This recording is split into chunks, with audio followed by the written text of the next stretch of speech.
TDRS-L, the newest tracking and data relay satellite, is a workhorse in NASA's ever-expanding space communication network. TDRS-L is the 12th satellite in the series that enables communication to and from Earth. What's new with TDRS-L? Will there be a TDRS-M? Adjust the rabbit ears and find out next on NASA Edge.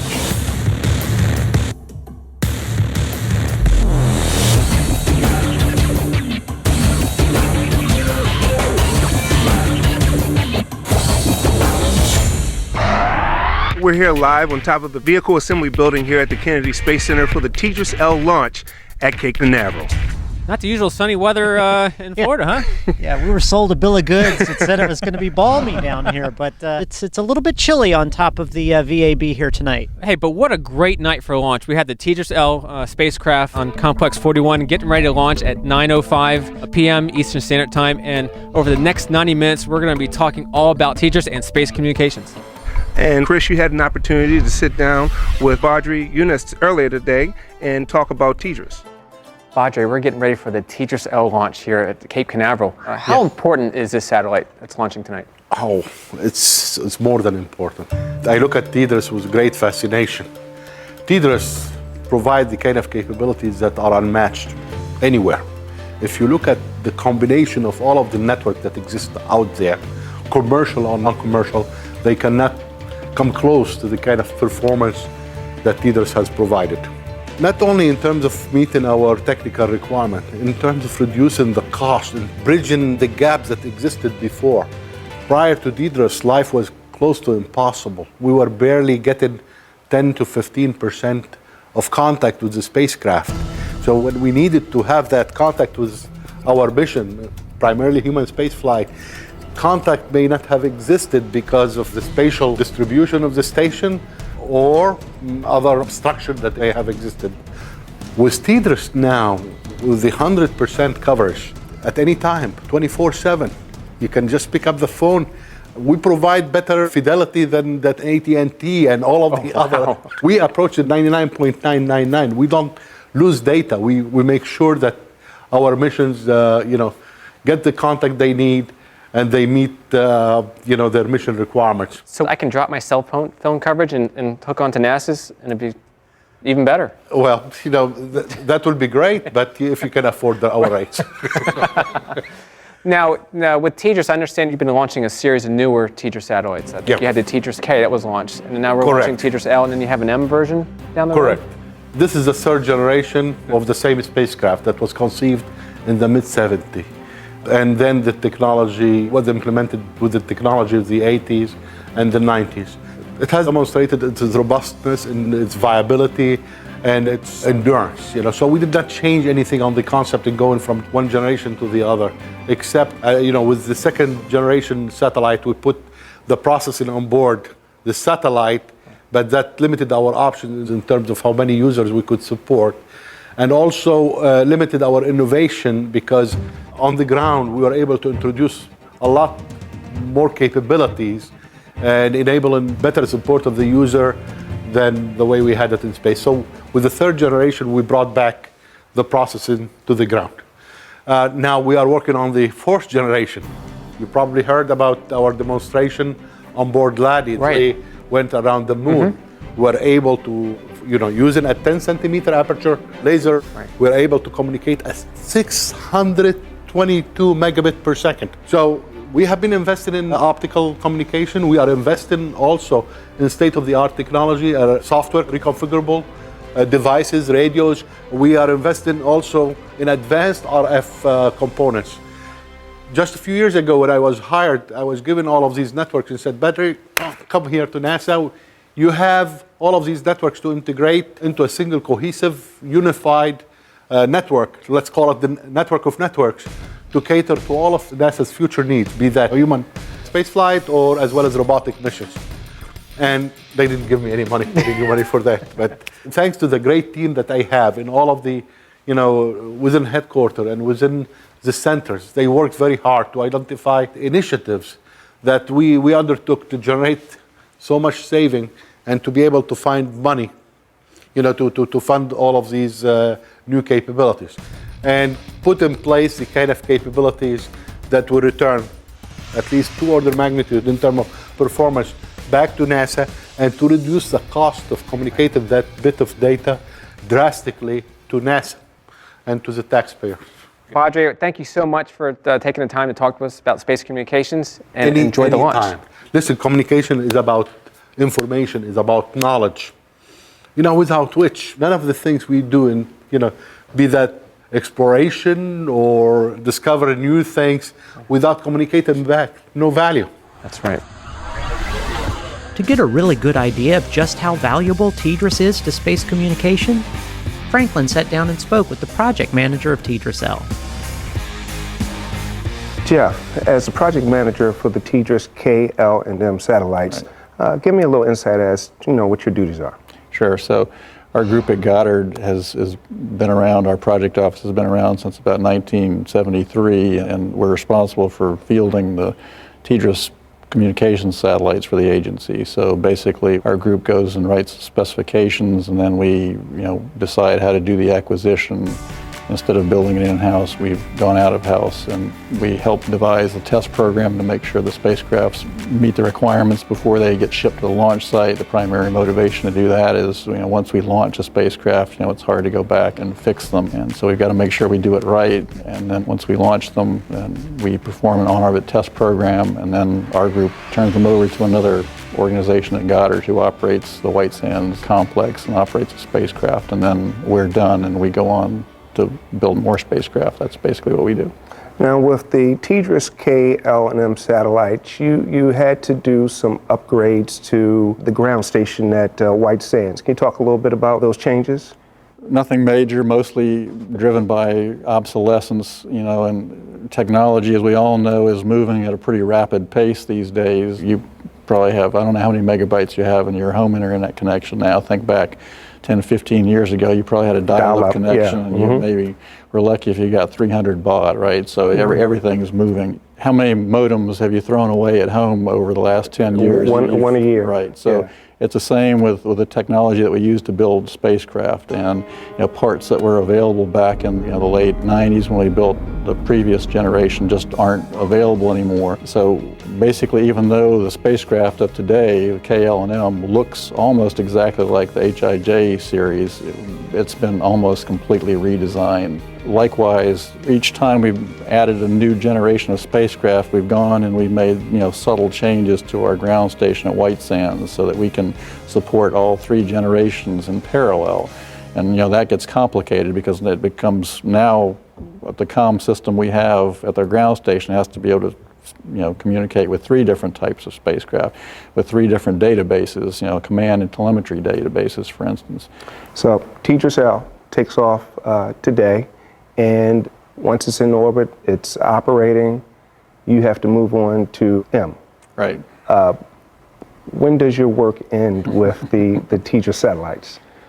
Well, like we said, we launched K about a year ago. There's about a 10-day transfer orbit that we do out of the Boeing Control Center in El Segundo. We'll get to our final geosynchronous orbit, we'll complete deployments, then we'll hand over to our ground system at White Sands, and then from there we'll do our payload on-orbit test program. So for K, for instance, I think our on-orbit test program went through May or June, and that's almost around the clock activity. Then, of course, we got into the reviews and the rehearsals, getting ready for TDRS-L. We'll repeat the same cycle here. We'll launch, but the work doesn't end there. So between now and about a year from April, the work doesn't end for us or Boeing.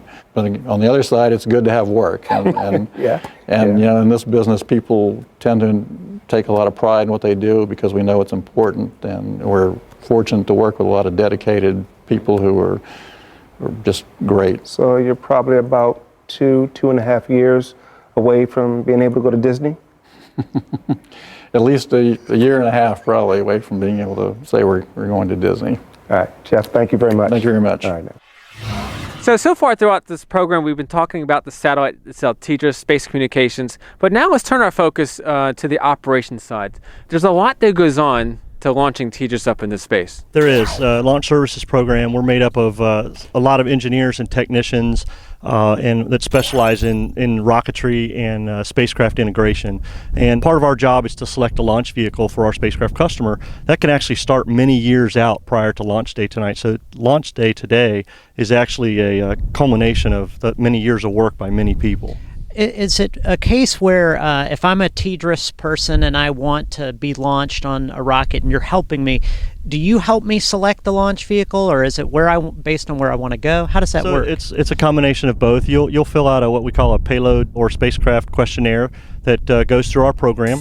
And depending on your weight, your size, what orbit you're wanting for your spacecraft, then we will select a launch vehicle out of the fleet that we have. Tonight happens to be an Atlas V vehicle, but we have many other vehicles in our fleet, the Delta II rocket, a Pegasus rocket, which drops from an L-1011 anywhere in the world. And so from the different vehicles we have in the Launch Services Program fleet, we will then size you with what rocket is required to get you your space needs. So in this particular case, an Atlas V is a pretty big rocket. The Atlas V is our workhorse. Right. It is a pretty big rocket for us, and it's actually our big rocket in the Launch Services Program fleet.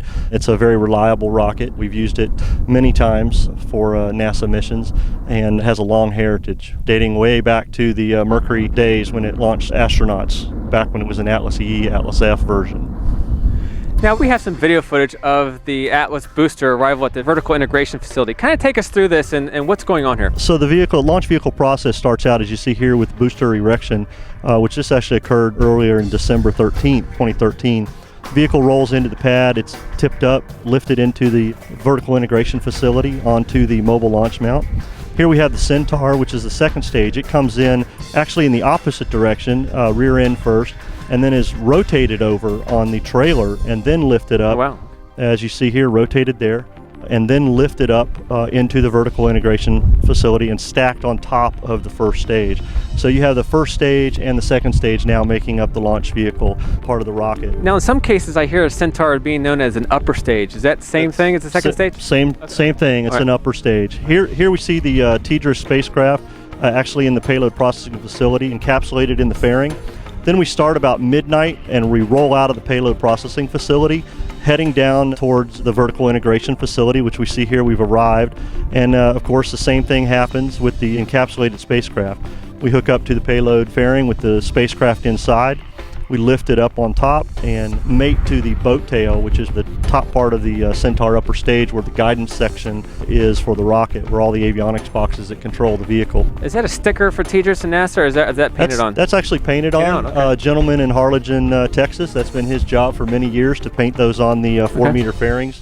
And he takes a real pride in doing those logos for us. So if I'm a customer, I don't have to worry about putting all that together. That's part of what you provide for them. That's correct. We work with the launch services provider, in this case United Launch Alliance, who provides the Atlas V rocket. We have integration engineers, we have launch site integration managers, we have a mission manager, and myself as a vehicle systems engineer. We all make up a mission integration team, and that whole team works with you, the customer, to make sure we integrate you onto the launch vehicle and make sure all the interfaces are proper to get you to space. It almost feels like I could launch something. I mean, if I just came to you guys, all the work would be done. You could. you come to us and we'll take care of you. Awesome. Now we had a Facebook question earlier asking how tall is that Atlas V? Atlas V rocket, the 401 version that we see tonight for TDRS-L, is actually 191.3 feet. For you football fans out there, that's actually about 63 yards if you laid it on its side on the football field. Tonight's a 401, which is a 4-meter fairing, 0 solids, and 1 Centaur engine on an Atlas 500 series. It's the same booster, same upper stage. However, we now go to a 5-meter fairing, which is longer and wider in diameter. So it adds about another 15 to 20 feet to the rocket. So you've probably seen a dozen of these more than a dozen of these launches. It probably never gets old though. Actually, I've only seen them on video. So Oh, this is really? great. Tonight will be my first live Awesome. here from the vehicle assembly building. And I'm usually in the launch control room, and we get to see it on the TV. So I'm looking forward to the live launch tonight. Do you ever push the button, or you? No, that's not my job. Well, I'll tell you what we're going to do. We're going to sort of switch focus to the future of space communications, and we're going to be looking at laser communications. So Don, kind of give us an overview again of what lunar laser communication demonstration is all about.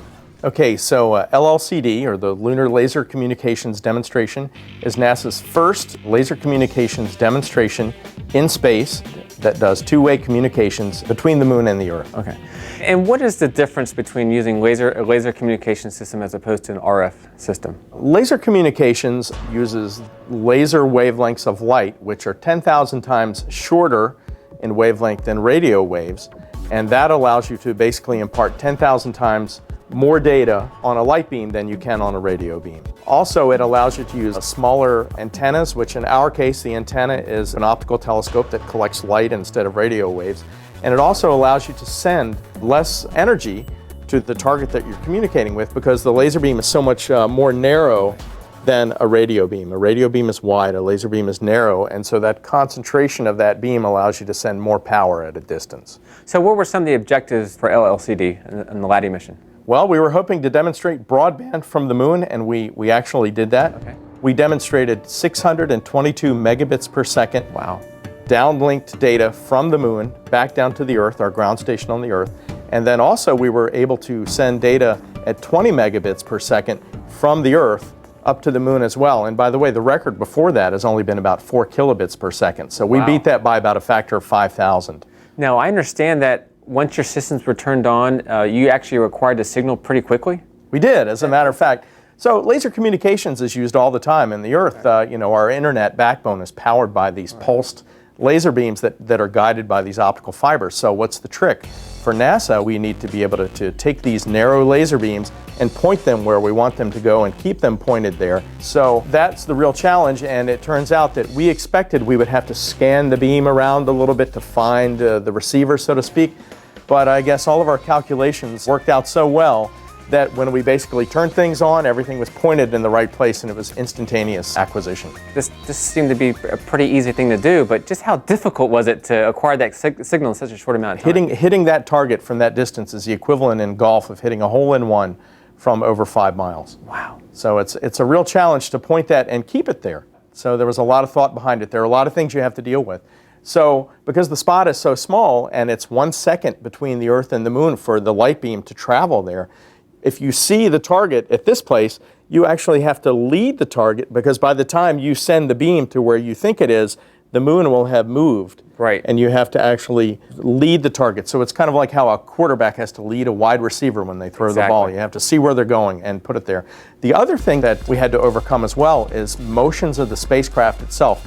So things happen on spacecraft. You have reaction wheels that are turning and parts are moving and things like that, and all that winds up imparting jitter or mechanical motion to the platform. So if I have this really narrow laser beam that I'm trying to point from the moon back to the Earth and the spacecraft is shaking, then my beam is shaking. So we had to design a system that could actually measure the motions of the spacecraft and then cancel them out. You showed the proof of concept worked. So now is this laser communication system ready for deployment on future spacecraft to maybe visit Mars or the outer planets? I would say after our 30-day demonstration that we saw nothing that would preclude that from happening. Although I would note that future NASA mission managers that would consider this technology would probably want to see more than 30 days of operating time before they baseline their mission on that.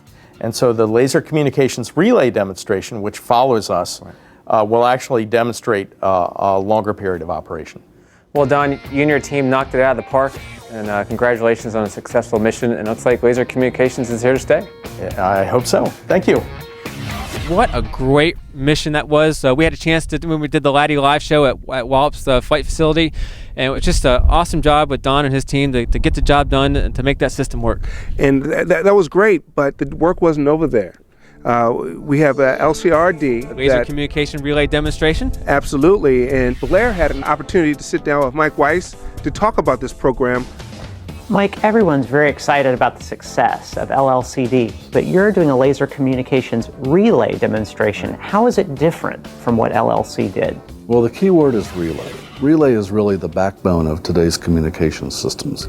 You know, everything we do, whether it's a cell phone or television or spacecraft data, it relies on a relay system. You're going from one point to another point and back to another point, whether it's around the world or from the moon to science station somewhere. It all relies on relay. So what LLCD did was point to point. They went from the moon to the Earth and back. There was no relay involved. There was no networking involved.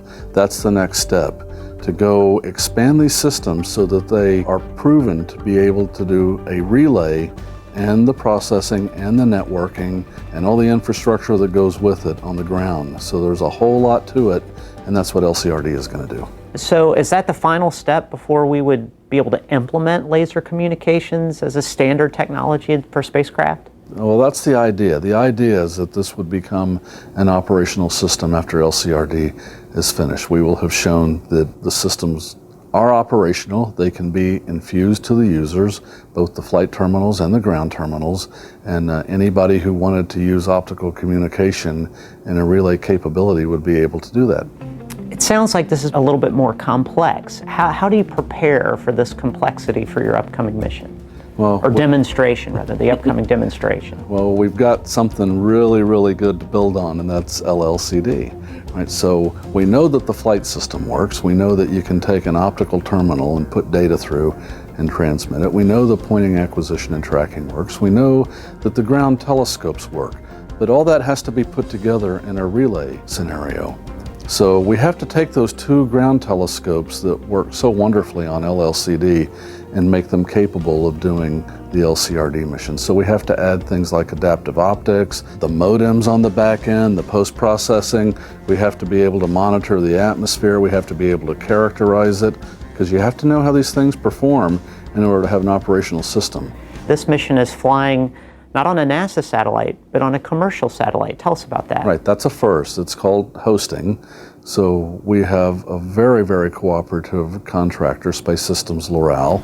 The truth is, they are out in front of us right now. They have worked so hard to make this happen, that they are ready to accommodate our payload on their commercial spacecraft. So things are working very well on the Loral side. We're very pleased with it. And the commercial folks are really looking forward to having optical capability. So it really is a partnership. We're developing technology that they want and they're going to use, and they're helping give us the ride. TDRS systems currently use RF for communication. Is there ever a possibility in your mind that eventually those will move to laser communication? Perhaps someday in the future, but right now it's a partnership. Right now it's really about using both. A lot of benefits to using optical, but there still is a place for radio frequency. And so the idea would be to continue to use both until lasers became prevalent and could really be infused, into operational systems as a standalone capability. It's a beautiful night for a launch. It is. Really nice and clear here, looking out over from the VAB out over the pad. Nice looking rocket too. And it's your first launch from the roof of the VAB. That's exactly right. I'm looking forward to that. 5, 4, 3, 2, 1. Main engine ignition and liftoff of the Atlas V with TDRS-L, building our ability to meet the growing future of communications in space.